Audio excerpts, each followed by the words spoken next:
हमने देखा कि जिस तरह से जाति के आधार पर इन लोगों के साथ में भेदभाव होता है, आज मतलब एक राष्ट्रपति को मंदिर में घुसने नहीं दिया जाता। आज भी एक राष्ट्रपति को जब से शिलान्यास होता है अयोध्या में राम मंदिर का या प्राण प्रतिष्ठा होती है, उनको बुलाया नहीं जाता है। नई संसद भवन का उद्घाटन होता है तब उनको बुलाया नहीं। तो हमें साफ साफ ये सत्ताधारी लोगों की मानसिकता समझ लेनी चाहिए। लेकिन विडंबना है कि बाबा साहब ने 1956 में इस बहुजन समाज को एक बहुत बड़ा संदेश दिया और उन्होंने लाखों लोगों के साथ में बौद्ध धर्म की दीक्षा ली कि अगर आप बौद्ध धर्म की शरण में जाते हैं तो ये जातियां टूटेंगी, ये भाईचारा बनेगा। लेकिन विडंबना है कि आज भी लोग कहीं ना कहीं द ग्रेट चमार का बोर्ड लगा रहे, द ग्रेट वाल्मीकि का बोर्ड लगा, द खटिक का बोर्ड लगा। तो ये गलती उन लोगों की नहीं जो सत्ता पर बैठे, गलती इस 85% समाज के जो आज भी अपने महान पुरुषों को नहीं समझ पा रहे, उनकी बातों को नहीं। कभी नहीं कहा कि मेरी मूर्ति लगाओ। बाबा साहब ने कभी ये नहीं कहा कि आप मेरी जय जयकार करो। बाबा साहब का साफ साफ संदेश था कि मेरी जय जयकार करने से अच्छा है मेरे बताए हुए मार्ग पर चलो। मैं बार बार गजेंद्र जी एक बात कहती हूँ कि बाबा साहब ने जो सिद्धांत दिए, जो विचार दिए, जो आइडियोलॉजीज भारत के लोगों को दी,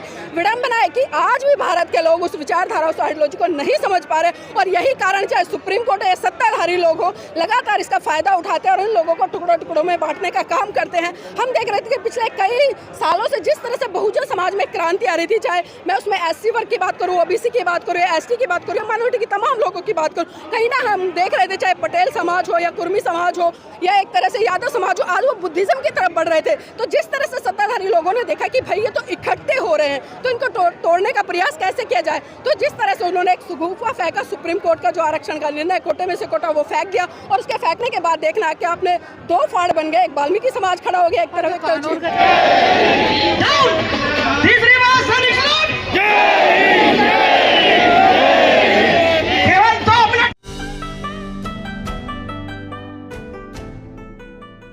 हम देखते हैं कि जब कहीं ना कहीं बहुजन समाज की तमाम जातियां, चाहे वो किसी भी जाति से आते हैं, जब वो लोग इकट्ठा होते हैं, इकट्ठा होने के बाद वो आंदोलन करते हैं, तो कहीं ना कहीं ये चाहे सुप्रीम कोर्ट हो या सत्ताधारी लोग हो, उनको लगता है कि ये बहुत बड़ी संख्या में इकट्ठे हो रहे हैं। और जब समाज इकट्ठा हुआ तो कहीं ना कहीं सत्ता के गलियारों में पहुंचकर भी वो अपना प्रतिनिधित्व स्थापित करे। तो यही एक बहुत बड़ा कारण लगता है कि बहुजन समाज सत्ता के गलियारों में ना पहुंचे, अपने हक अधिकारों को ना समझे और जो हक अधिकार उनको मिले हैं और खासकर उनका उपभोग करके वो संपन्न ना बन जाए। इसीलिए सुप्रीम कोर्ट जो एक तरह से जो निर्णय अभी दे रहे कि दो जातियों में फाड़ करने का, और हम देख रहे हैं कि इस तरह के आंदोलन भी अभी 3-4 दिन पहले ही दिल्ली के जंतर मंतर पर ही इसी स्थान पर एक बहुत बड़ा आंदोलन वाल्मीकि समाज के लोगों ने किया। मैं आपको बता दूं, शायद बहुत सारे लोगों को जानकारी भी नहीं होगा। और वो जो आंदोलन किया गया वो सुप्रीम कोर्ट का जो निर्णय आया उसके विरोध में नहीं बल्कि उसके पक्ष में किया गया। और साफ साफ उन्होंने कहा है, क्योंकि मैं वीडियो देख रही थी उन युवाओं की, आज पढ़े लिखे वाल्मीकि समाज के युवा जिस तरह की भाषा का इस्तेमाल कर रहे हैं, जिस तरह की स्टेटमेंट दे रहे, तो कहीं ना कहीं इस तरह के स्टेटमेंट सुनकर भी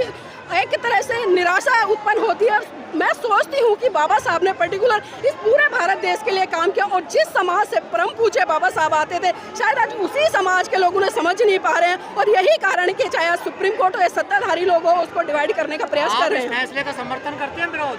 देखिए, मैं जो फैसला, अगर एक ईमानदारी वाली बात देखी जाए सुप्रीम कोर्ट की, जिस तरह से कोटे में से कोटा जो एक वर्गीकरण उन्होंने किया, बांटने का काम किया गया, आज अगर हम देखें जो आरक्षण की जो सबसे ज़्यादा मलाई अगर रिजर्वेशन में किसी ने खाने का प्रयास किया तो वो जाटव और चमार समाज है। और उसका कारण यह है क्योंकि ये लोग जागरूक है, इन्होंने बाबा साहब को पढ़ा है, समझा है और समझकर उनके विचारधारा को मनोसात किया और एजुकेशन के क्षेत्र में इन्होंने बहुत बड़ी सफलता हासिल की है और इन्होंने अपने संघर्ष के माध्यम से बड़ी बड़ी नौकरियां हासिल की। लेकिन वहीं अगर दूसरी तरफ हम वाल्मीकि समाज को उठा के देखें, बहुत सारे लोगों को बुरा लग जाए, लेकिन मैं निष्पक्ष तौर से कह रही हूँ, वाल्मीकि समाज आज भी शिक्षा की तरफ अग्रसर नहीं हो रहा, आज भी बाबा साहब को नहीं समझ रहा, आज भी वो जातियों में बटा पड़ा, आज भी वो अंधविश्वास, पाखंडवाद, वाल्मीकि की जय जयकार कर रहा है और कहीं ना कहीं आरएसएस के चंगुल में फंसा हुआ है। देखिए, उन्हें किसी ने मेहनत करने के लिए नहीं रोका, किसी ने पढ़ने के लिए नहीं रोका, लेकिन वाल्मीकि समाज के लोगों की एक मानसिकता बन चुकी है। वो सोचते हैं कि हम 8वीं-9वीं तक पढ़ लेंगे, हमें सफाई कर्मचारी की नौकरी मिल जाएगी और यही कारण है कि दूसरे लोग इसका फायदा उठा रहे हैं। मुख्यमंत्री नहीं 4 बार पर है, चमारी आज भी देखिए बिल्कुल चमार है। मैंने कहा ना, ये लोगों की मानसिकता है कि आप चाहे राष्ट्रपति बन जाओ, मैं अगर द्रौपदी मुर्मू की बात करूँ, इससे पहले कोविंद राम की बात करूँ, उनकी गोविंद जी की, तो हमने देखा कि जिस तरह से जाति के आधार पर इन लोगों के साथ में भेदभाव होता है, आज मतलब एक राष्ट्रपति को मंदिर में घुसने नहीं दिया जाता। आज भी एक राष्ट्रपति को जब से शिलान्यास होता है अयोध्या में राम मंदिर का या प्राण प्रतिष्ठा होती है, उनको बुलाया नहीं जाता है। नई संसद भवन का उद्घाटन होता है तब उनको बुलाया नहीं। तो हमें साफ साफ ये सत्ताधारी लोगों की मानसिकता समझ लेनी चाहिए। लेकिन विडंबना है कि बाबा साहब ने 1956 में इस बहुजन समाज को एक बहुत बड़ा संदेश दिया और उन्होंने लाखों लोगों के साथ में बौद्ध धर्म की दीक्षा ली गई कि अगर आप बौद्ध धर्म के शरण में जाते हैं तो ये जातियाँ टूटेंगी, ये भाईचारा बनेगा। लेकिन विडम्बना है कि आज भी लोग कहीं ना कहीं द ग्रेट चमार का बोर्ड लगा रहे, द ग्रेट वाल्मीकि का बोर्ड लगा, द खटिक का बोर्ड लगा। तो ये गलती उन लोगों की नहीं जो सत्ता पर बैठे, गलती इस 85% समाज के जो आज भी अपने महान पुरुषों को नहीं समझ पा रहा है, उनकी बातों को नहीं समझ पा रहा है। लक्षण कोई गरीबी या अमीरी का कोई योजना थोड़ा है कि किसी को अमीर बनाना है?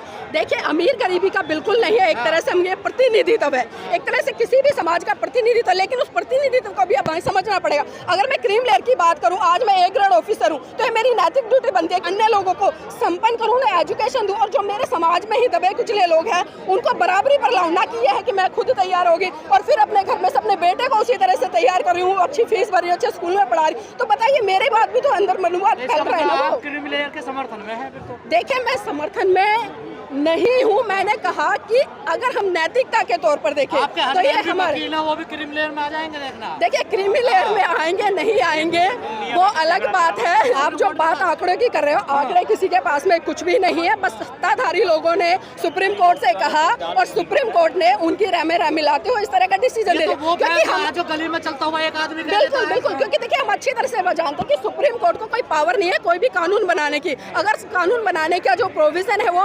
लोकसभा के पास है, नेताओं के पास है, पार्लियामेंट के पास है, लेकिन हम देखते हैं कि आज सुप्रीम कोर्ट कहीं ना कहीं इसमें बहुत ज्यादा हस्तक्षेप कर, उसका काम होता है न्याय देना। लेकिन आज जब सुप्रीम कोर्ट ही न्याय ना देकर बल्कि अन्याय करने लग जाए तो हम इस देश की सुप्रीम कोर्ट से क्या अपील करेंगे, क्या उम्मीद करेंगे? क्या समझ रहे हैं आप? देखिए, जो ये भीड़ आई है अभी तक, जिस तरह से मैंने कुछ लोगों से चर्चा करी, कुछ लोगों से मैं मिली, ये भीड़ आज उमड़ी है। जिस तरह से हम सबको पता है कि 1964 में जो एक बहुत बड़ा आंदोलन वीपी मौर्य जी के नेतृत्व में हुआ था कि बाबा साहब की मूर्ति पुराने संसद भवन में लगी जाए, और वो आंदोलन 1-2 महीने नहीं बल्कि कई साल तक चला था और तमाम लोग जेल में गए। और यहाँ तक बताया जाता है कि कम से कम 100-150 महिलाओं की डिलीवरी जेल के अंदर हुई थी। तो ये छोटी मोटी क्रांति नहीं थी, तब जाकर बाबा साहब की मूर्ति लगी थी। और अभी जो 2024 में 18वीं लोकसभा के चुनाव हुए, उसका परिणाम आने वाला था, ठीक उससे एक दिन पहले बाबा साहब की मूर्ति हटा दी गई। और उसी का जो जन सैलाब है, एक आक्रोश है बहुजन समाज में। अभी कुछ दिन पहले भी जंतर मंतर पर एक आंदोलन किया था, लेकिन इतने लोग नहीं थे, लेकिन एक बड़ी कॉल आज दी गई थी और उसी कॉल के तहत आज यहाँ पर तमाम बहुजन समाज यहाँ पर दिख रहा है।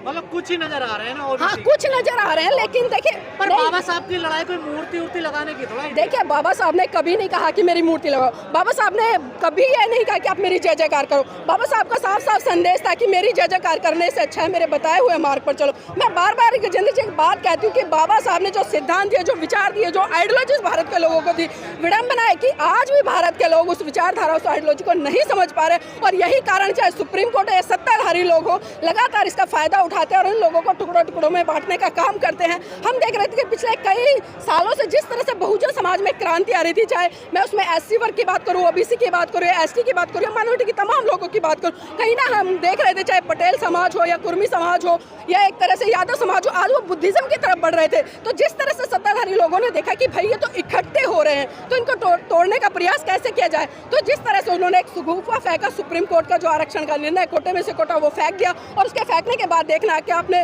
दो फाड़ बन गए, एक वाल्मीकि समाज खड़ा हो गया, एक तरफ कानून के जानकारों बार जो बोला भी है कि संविधान का उल्लंघन हो रहा है यहाँ पर। नहीं, संविधान का उल्लंघन इसलिए हो रहा है ना क्योंकि सुप्रीम कोर्ट को पावर ही नहीं है कानून बनाने की। सुप्रीम कोर्ट वो कानून बना रही है, उस पर डिसीजन दे रही है, जबकि कानून बनाने की प्रोसीजर आप सबको पता है कि पार्लियामेंट के पास है। लेकिन वही तो सवाल उठ रहा है कि जो काम गैर संवैधानिक तौर पर सुप्रीम कोर्ट कर रही है, ये काम पार्लियामेंट को करना चाहिए था, नेताओं को करना चाहिए था, राष्ट्रपति को करना चाहिए था। लेकिन ये काम जो नेता है या राष्ट्रपति वो ना कर बल्कि सुप्रीम कोर्ट के जजों के द्वारा किया जा रहा है। तो ये कहीं ना कहीं विघटन करने की नीति है जिसमें कि लोग सफल हो रहे हैं।